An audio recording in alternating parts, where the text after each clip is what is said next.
Are your habits serving you? Are they helping you to create a life that you truly love, or are they simply a way to live your life on autopilot? Hi, I'm Ann Grady, and I am willing to bet that you wake up every single day with the best of intentions, wanting to create a life you truly love.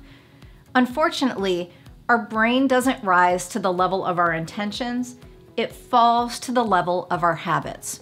And if we're not deliberate about cultivating the right ones, then each day becomes the same day.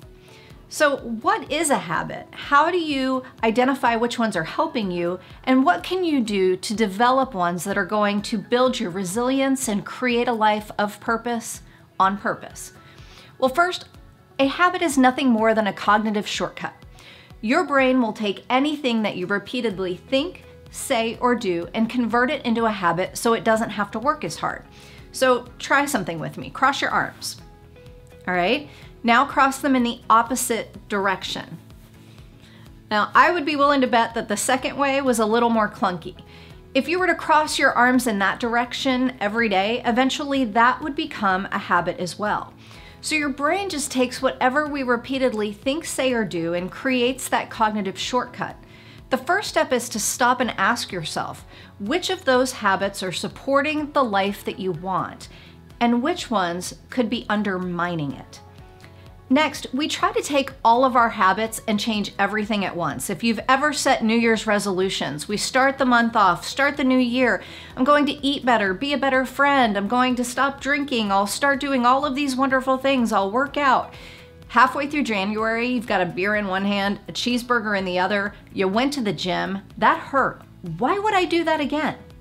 And we go right back to what we were doing before. You see, behavior change happens one of three ways: slowly, rarely, or never. So start by identifying one habit. For example, let's say that you wake up every morning, the first thing you do when you get out of bed is check your email, look at social media, and watch the news. Congratulations. You have just allowed your brain to be hijacked by our negativity bias, making it easier for you to spend the entire day focusing on what's wrong instead of choosing to look for what's right. Now, you're not just going to stop waking up, so what can you do instead? Well, you can't just break that habit unless you have something to replace it with. So what could you do in the morning instead of checking email, watching the news, or looking at social media? Start by giving yourself the gift of 15 or 20 minutes to just sit quietly, be alone with your thoughts, enjoy your coffee, or snuggle your pet.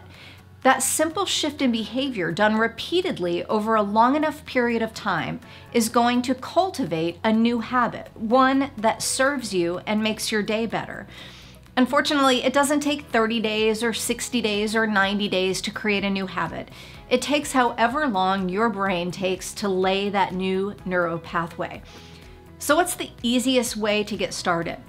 Well, S.J. Scott created an idea called habit stacking, basically meaning that the easiest way to cultivate a new habit is to tie it on to an existing one.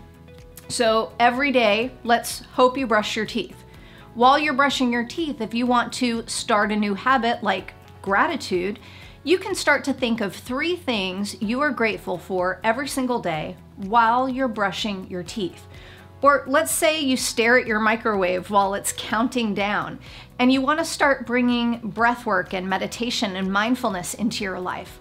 Well, while you're watching the microwave count down, take deep breaths. You see, it doesn't have to be super complicated. The challenge is that we just become a slave to the habits that we have, and we just drift through life and we end up where we're headed instead of really creating the life that we want. You can start to build your resilience by making your habits work for you. I share ways to do this in my new book, Mind Over Moment: Harness the Power of Resilience, and the accompanying journal. This is your life. You only get one shot. It's time to make your habits work for you.